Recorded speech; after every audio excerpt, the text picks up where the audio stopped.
up, though? My name is Bobby. And I'm Veronica. And we are the Browns. We'd like to welcome you to tonight's episode of Breaking Bread with the Browns. So on tonight's third episode, we're going to answer a couple of questions that we've received, and we're going to tell you how we got to Charlotte and where we are today. So, for starters, we've gotten a lot of questions about what up, though.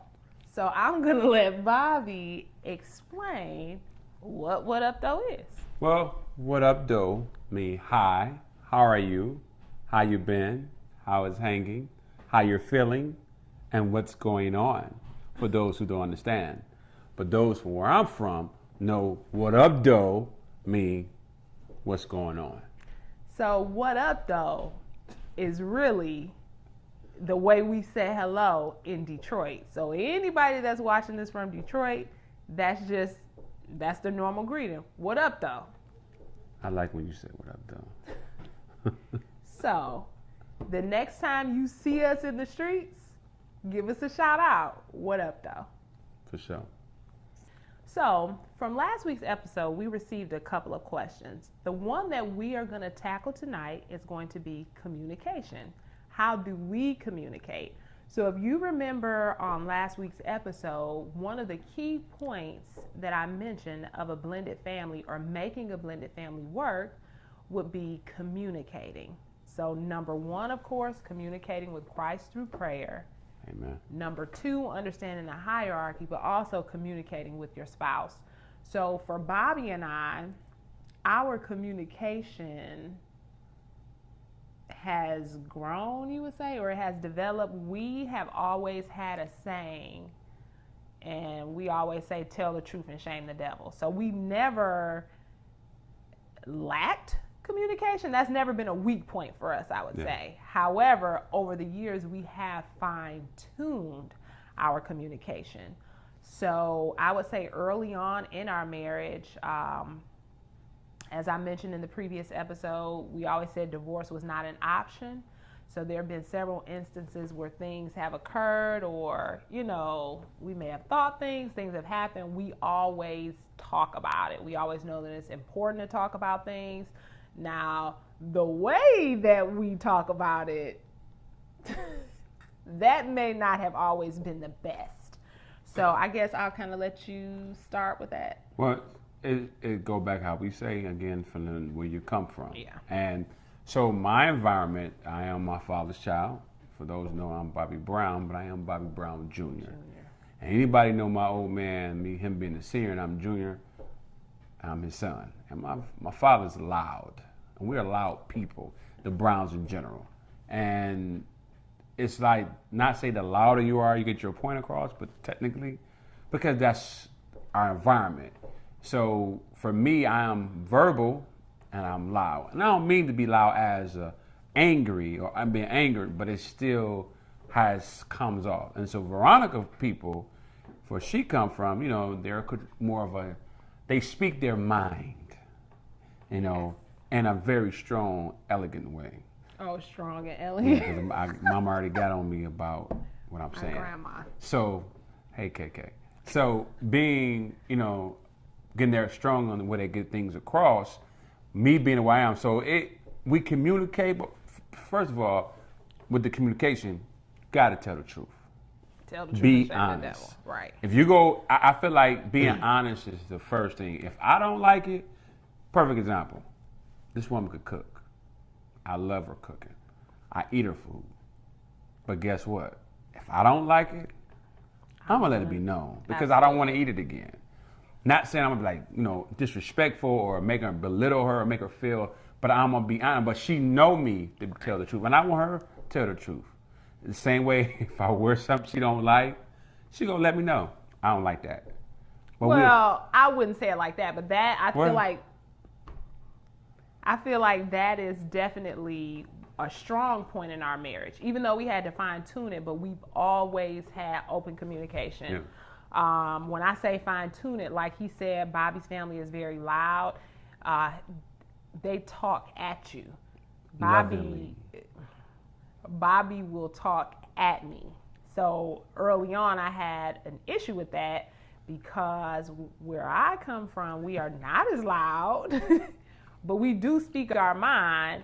But that was like a sore point for him. So our pastor always says, you know, when you're communicating, it's really the aftermath. It's like dropping the atom bomb. It's the radiation that comes after based on what you said. So I would say early in our marriage, it was a lot of radiation because I felt like, you know, I just had to tell the truth. And this is what it was. If you hurt me, you know, if I felt like you weren't stepping up to the plate, I really did not put any forethought into my delivery.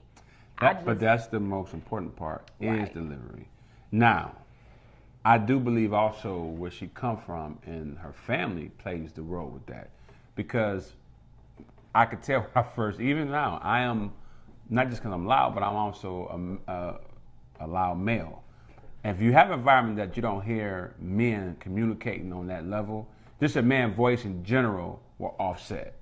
And I feel in the same way that if she never heard that in that way, so it's like on defense, she went straight like Karate Kid, wash on, wash off. And it's not that. It's just that I've seen to be aggressive, but I'm not. I'm just a man with a real man's voice.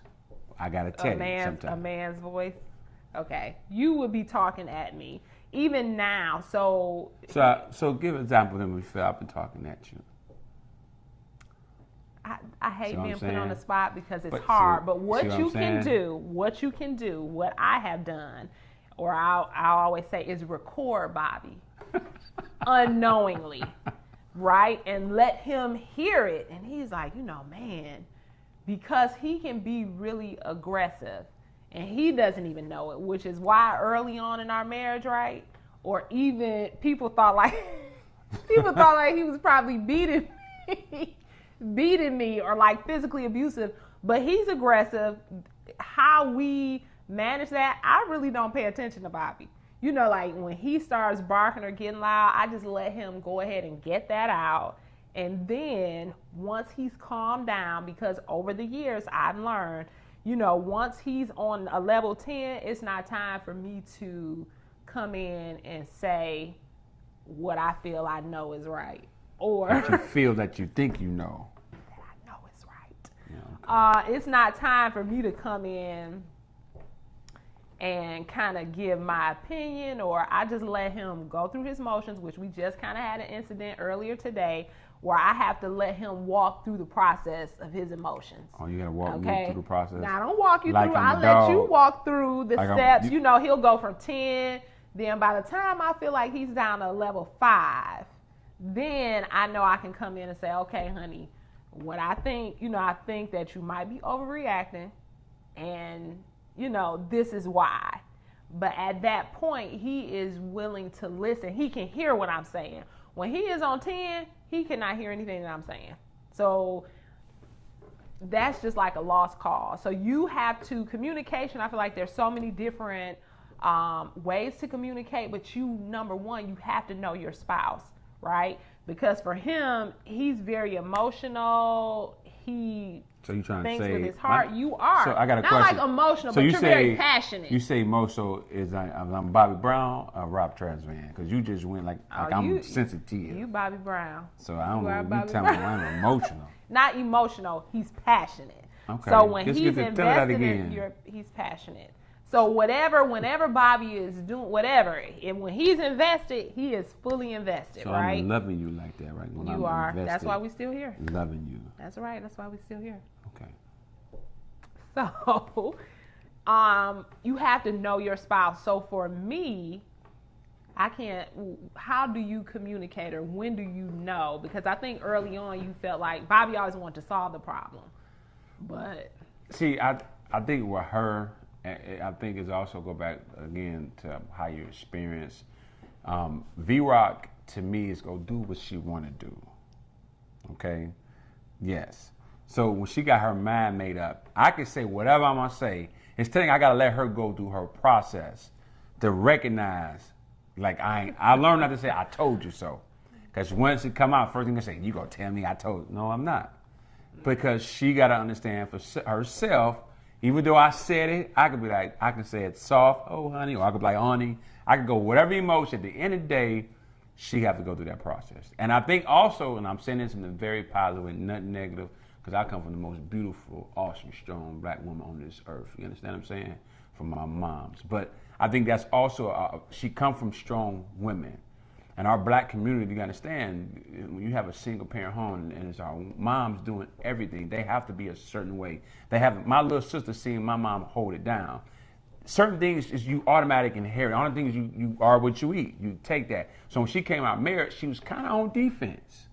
You know, and that's just the truth. It's like, you know, I call her all the time Shira, because she thinks she's Shira. Like, honey, I got it, but she thinks I got to do it. Like, because it's her and her mom, her sister. Yeah. Got to get it done. My mama the same way. You know, just got to get it done. So I think that's the scenario. Once she start recognizing we are together, more humble. You got to be humble too. Let's say that. You got to, once you start learning each other and knowing what works for her, you got to humble yourself to receive what the other person is saying. Because I'm not gonna tell you nothing wrong. I love you, and I think that's too. As men, we got to believe that our spouse, our ladies, ain't gonna tell her nothing wrong. Our wives mean everything positive what they're doing, but it's hard when you caught up in emotions, when you caught up into what's going on, because I got to believe she got my back. That's why she's my helpmate. You know what I'm saying? Now, you know, before we watched that movie years ago, I said, Ben said, before the movie said it, you my what? Movie. Your rib? My rib. Yeah. And as being my rib, I got to believe she's making me whole. You understand what I'm saying? I know for sure that this was nothing that she's going to, being my rib, she's going to, she going to do me wrong in the wrong way. I know she completes me, but I understand that. But I got to humble myself to know, was she telling the truth go what? Hurt. Yeah. Truth go set you free. But it stings. But it go stings. But you got to receive that in that way. So definitely number one with communication, I would say, is being honest. I mean, with your spouse, you guys are one, so there are no secrets, right? Just to kind of give an example, well, before I even give that example, so number one, there are no secrets. You need to make sure that you are always keeping it honest and keeping those lines of communication open. Number two, you need to learn your spouse and how to communicate, what works for them. So we can give you the tools and tips that we use. We know some people, they use code words. We tried that code word, and it didn't. Because we are both kind of aggressive. So for us, you're aggressive now. Well, so for us, we could say, well, we did, when we first started dating, we did have nose, cheek, remember? Well, yeah, no, cheek, we had that, like, be quiet. Yeah, but like you talking too much. That didn't last. So we had nose, cheek, we still would be going. It, like the code word, those things did not work for us. So you have to really learn your spouse, learn your spouse's personality and prayer. You know, because at the end of the day, he still belongs to the Lord. Lord, I need you to help me learn how to communicate better with him. Lord, this is your son. You know, teach me how to help him so that he is receptive. Because a lot of things that I was doing in the beginning, because I did come from a single parent home, it was just me and my mom and my sister. Hey, we were making it happen. The three amigos. So it's certain things,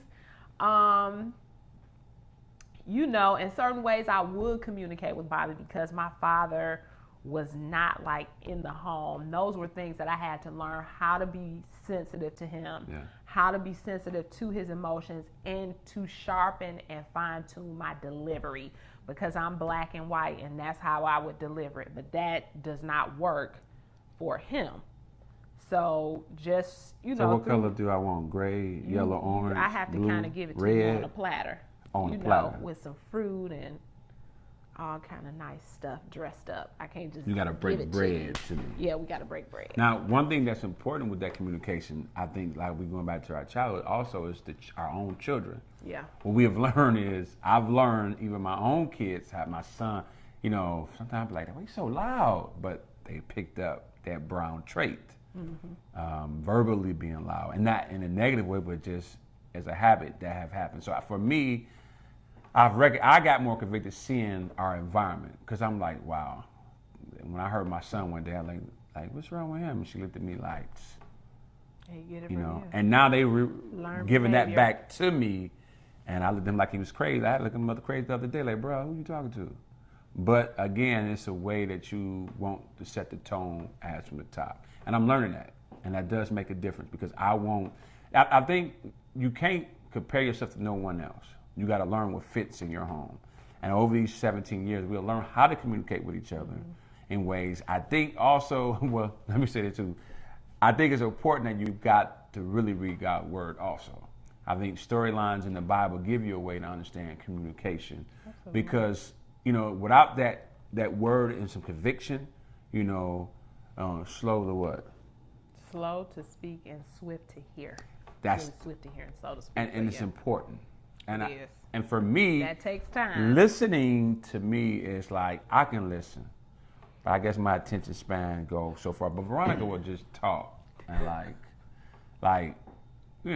brothers, y'all understand that. Like women be talking, you just like, yes, honey. I've learned. I don't be like somewhere else, but it's like what I just said. You be like, no. So what I'll do, when I know that he's not listening, I'll just start off on a random conversation. I'll be like, and the dog got hit by a car, and then the frog jumped off the fence, and he'll just still be saying, yep. And that's confirmation for me that you are not listening. But I know when to get Bobby's attention, how to get it, and I know when I have his attention. Well, you know how to get my attention.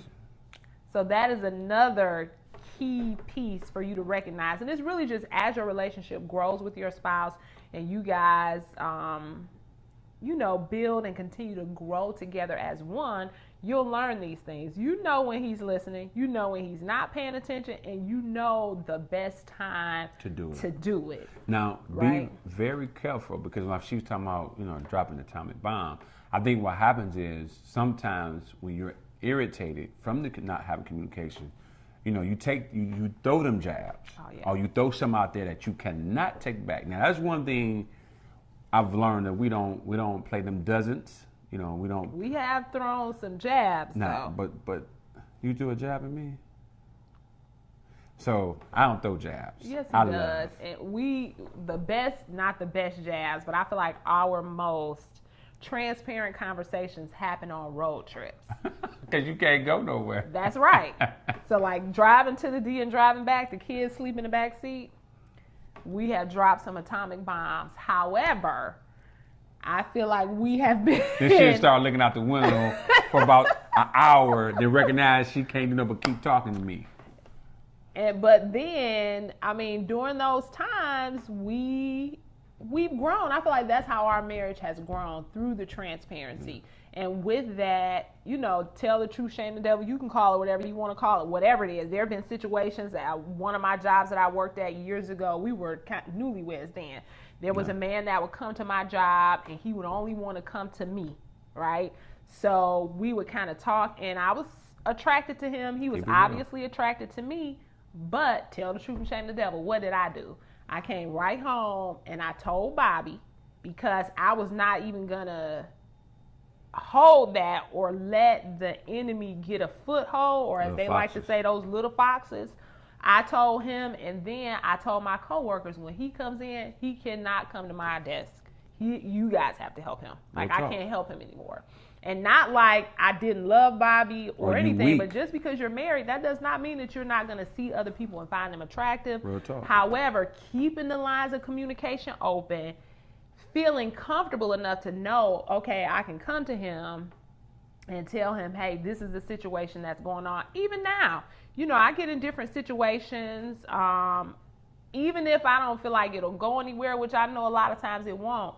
However, I'm not even going to give it the opportunity. I make sure that I communicate that with him. Hey, this is what's going on. This is how it made me feel, or this is where I am.